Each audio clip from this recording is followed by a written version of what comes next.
அனைவருக்கும் வணக்கம்.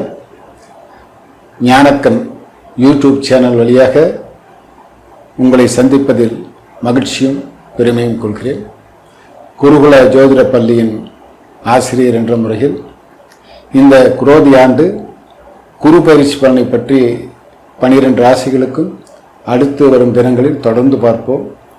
இப்போது மேசம் ராசி நேயர்களுக்கு குருபலன் இந்த ஆண்டு எப்படி இருக்கும் என்பதை பற்றி நாம் ஆய்வு செய்வோம்.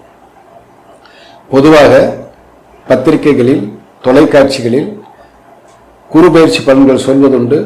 அது ஒரு ராசி என்ற அடிப்படையில் எடுத்துக்கொண்டு அந்த ராசிக்குண்டான பலன்களாக இன்றைக்கு நாம் அனைவரும் சொல்வதை கேட்டுக்கொண்டிருக்கின்றோம். அப்படி சொல்லப்படுகின்ற பலன்கள் எல்லாம் சராசரியாக பார்த்தா ஒவ்வொருவருக்கும் ஒரு 30% அளவு தான் பொருந்தி வரும். லக்கணத்துக்கு என்று பார்க்கின்ற போதும் இந்த பலன் பொருந்தி வரும்.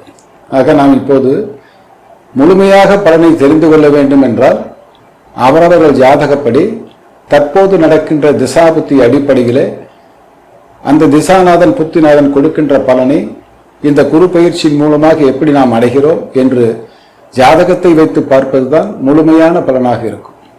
நாம் இப்போது காண இருப்பது குருவனுடைய நகர்வு. ஒரு ராசியிலிருந்து இன்னொரு ராசிக்கு குரு பயிற்சி ஆகிறதல்லவா, அந்த நகர்வு ஒவ்வொரு ராசிக்கும் எப்படி இருக்கும் என்று ஒரு பொதுவான கண்ணோட்டத்தில் தான் இப்போது சிந்திக்க இருக்கின்றோம். குரு பகவான் மீனத்திலே இருந்து மேசத்திற்கு வந்து இப்போ மேசத்திலே இருந்து ரிஷபத்துக்கு போயிருக்கிறார். தன்னுடைய ஆட்சி வீட்டிலிருந்து 3வது வீட்டுக்காக குரு பயிற்சியாகி இருக்கிறார். இந்த குரு பயிற்சி மேச ராசி அன்பர்களுக்கு எப்படி இருக்கும் என்று காண்போம். மேச ராசி அல்லது மேச லக்கணம் என்று 2 கோட்பாடையும் வைத்துக் கொள்ளுங்கள். அப்படி 12 ராசிக்கும் 12 லக்கணங்களுக்கும் நாம் பார்க்கின்ற போது ஒருவருக்கு லக்கணம் வேறாக ராசி வேறாக இருக்கும். அப்படி 12 லக்கணங்களும் வருகின்ற போது அவரவர்களுக்கு இருக்கின்ற ராசியும் அவர்களுக்கு இருக்கின்ற லக்கணத்தையும் 2ஐயும் கணிதம் பண்ணி பார்த்து கொண்டு இந்த பலனை அறிந்தீர்களானால் உங்களுக்கு ஒரு சிறப்பாக இருக்கும். மேசத்திற்கு இந்த குரு பகவான் 9, 12 ஆதிபத்தியத்துக்குரிய கிரகமாக வருகிறார். அவர் தற்போது மேசத்துக்கு 2ஆம் இடமாகிய தனஸ்தானத்திலே சஞ்சரிக்கின்றார். பாக்கியாதிபதி தனஸ்தானத்திலே சந்திப்பது ஒரு சிறப்பு. அதை போலவே 12ஆம் அதிபதி என்று சொல்கின்ற குரு பகவான் தனஸ்தானத்திலே சஞ்சரிப்பதும் ஒரு சிறப்புத்தான்.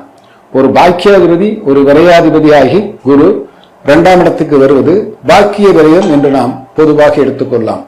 பாக்கிய விரயம் என்றால் என்ன என்றால் தனக்கு தேவைப்படுகின்ற சுப யோக பாக்கியங்கள், நகைகள், கட்டிடங்கள், வாகனங்கள், தன் வீட்டில் நடக்கின்ற சுப செலவுகள், திருமணங்கள் உட்பட சிறப்பான யோகமான அமைப்பு உண்டான பலன்களை இந்த குரு பகவான் இந்த ராசி நேயர்களுக்கு தருவார்.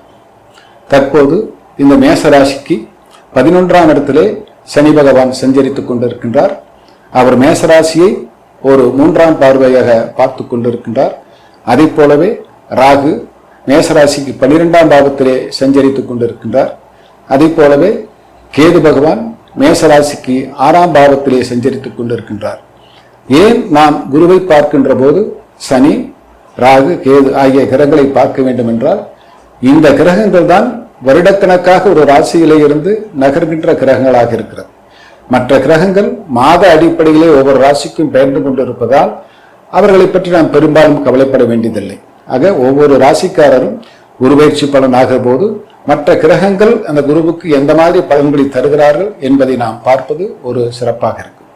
அந்த அளவிலே இந்த குரு பகவானை தற்போது 12ஆம் இடத்திலே சஞ்சரித்துக் கொண்டிருக்கின்ற ராகு பகவான் பார்வையாக 3ஆம் பார்வையாக பார்க்கிறார். ஆக இந்த குரு பகவான் இந்த மேசராசி அன்பர்களுக்கு திருமண வாழ்க்கை சிறப்பு கொடுப்பார், நல்ல குடும்பத்தை ஏற்படுத்தி கொடுப்பார், தனபாக்கியங்களை சிறப்படுத்தி கொடுப்பார், வீட்டிற்கு தேவையான சுபயோக பொருள்களை வாங்குவதற்கு சிறப்பாக வழிவகுப்பார், சுப விரயங்கள் பண்ணுகின்ற மாதிரி ஓரளவுக்கு நல்லா கொடுப்பார்.